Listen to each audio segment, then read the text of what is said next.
जय माता दुर्गा देवी जय जय जय।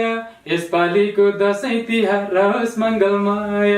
Happy Dashain happy Tihar happy Dashain happy Tihar 2078। दुबो जति मौलाइरहनु सल्लाह जति बढ्नु सधैँभरि सफलताको शिखरमा चढ्नु। Happy Dashain happy Tihar happy Dashain happy Tihar 2078। अब गीतहरू त चर्चित भयो है, तर प्रोग्रामबाट कतिको अहिले अफर आउँछ, किनभने प्रोग्राममा पनि सिन्डिकेट छ है। एउटा कलाकारलाई बोलायो, त्यसकै उसमा चाहिँ अन्डरमा चाहिँ सबै कलाकारलाई बोलाउने, तर तपाईँको कस्तो छ? मैले सर यो मेला महोत्सवको बारेमा त्यति धेरै मलाई चाहिँ जानकारी पनि छैन होइन। अब मैले मेरा गीत सङ्गीतहरू जति पनि एउटा दर्शक श्रोताहरूले रुचाइदिनु भयो लकडाउनको बेला, कोरोना महामारीको बेला होइन, त्यतिखेर यस्ता कार्यक्रमहरू पनि त्यति धेरै भएनन्। र अब चाहिँ बिस्तारै चहल पहल बढ्दैछ। अब बिस्तारै होला, सम्भवतः हाम्रा आयोजक साथीहरू र त्यसै गरी आयोजक जति पनि हाम्रा युनियनहरू छन् तिनीहरू चाहिँ पक्कै पनि नेपाली गीत सङ्गीतमा लागेको व्यक्तित्वहरूको चाहिँ योगदानलाई चाहिँ कदर गर्दै त्यो स्थान चाहिँ दिनुहुनेछ भन्ने।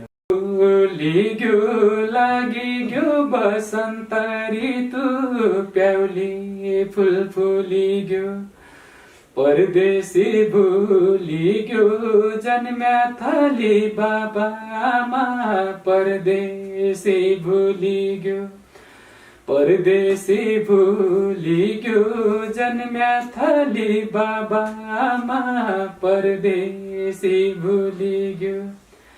क्या फल खादो रन बन डुलन्या छडी क्या फल खादो कै ठाउँ जादो आग लगाउने माया कै ठाउँ जादो कै ठाउँ। एउटा सभ्य तरिकाले आफ्ना आफ्ना गीतहरू साहित्यहरू त्यसै गरी गजलहरू कविताहरू र जति पनि नेपाली साहित्य विधा अन्तर्गत छ त्यो आफ्नो तरिकाले हामीले प्रस्तुत गर्न पाउनुपर्छ। चैतका महिनालका डाँडा घाम छ सैया कोही छैन फुलको माली भमरा के लाम्छ सैया कोही छैन फुलको माली भमरा के लाम्छ सैया।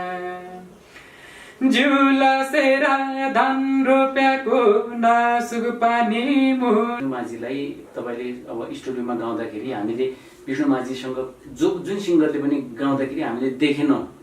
विष्णु माझी आफ्नो टाइममा आउनुहुन्छ गीत गाउनुहुन्छ, हामी एक टाइममा आउँछौँ गीत गाउँछौँ भन्नुहुन्छ, तर तपाईँले त प्रत्यक्ष रूपमा भेट्नु भएको छ नि। अब हामीले पनि अब सुन्दरमणि दाईको मोबाइल नम्बरमा हामीले सम्पर्क गऱ्यौँ र दाईले चाहिँ दाईसँगै आउनुभएको थियो दिदी होइन, उहाँ चाहिँ स्टुडियो सिरियल हो अनि दाईसँग यस्तो यस्तो सधैँ भनेर हामीले गीत चाहिँ गऱ्यौँ। दिदीले भित्रबाट चाहिँ हामीले ट्र्याक प्ले गरिदिएपछि गीतको शब्दहरू बाहिरबाट हामीले भन्यौँ र दिदीले गाउनुभयो र हाम्रो भेटघाट त्यति नै हो होइन। त्यस्तो फोटोसोटो खिच्ने यताउता त्यस्तो केही पनि भएन र हाम्रो भेट चाहिँ त्यति नै भएको दिदीसँग। फोटो पनि खिच्न मिल्दैन भन्नुहुन्छ हो? त्यस्तो फोटोसोटो खिच्ने अब दिदीहरूलाई त्यस्तो भेट्ने सेट्ने पनि माहौल हुँदैन। अब दिदीहरूले भित्र अब अँध्यारो स्टुडियोमा गीत गाउनुहुन्छ, आफ्नो तरिकाले गीत सुन्नुहुन्छ, प्र्याक्टिस गर्नुहुन्छ र ल अब जाम भनेपछि दिदी टेक गर्नुहुन्छ अनि त्यही तरिकाले गीत चाहिँ रेकर्डिङ हुन्छ उहाँसँग।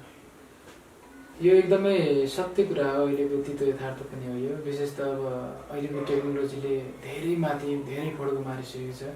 अब त्यसै अब विश्व मङ्गल ग्रहमा पुगिसकेको छ र हाम्रो नेपालमा बिचरा हामी कति अभागी अहिलेसम्म रेल पनि देख्न पाएको छैनौँ, जुन चाहिँ अब आजभन्दा 2-3 शताब्दी पहिले आविष्कार भएको कुरा। अब सबै कुरामा हामी यसरी नै पछाडि छौँ भन्ने मलाई लाग्छ होइन। र त्यो भएर पनि हामी विश्वव्यापी रूपमा अहिले हामीले कम्पिटिसन गर्नुपर्ने हुन्छ, त्यो अनुसारको हामीसँग स्रोत साधन पनि हुँदैन।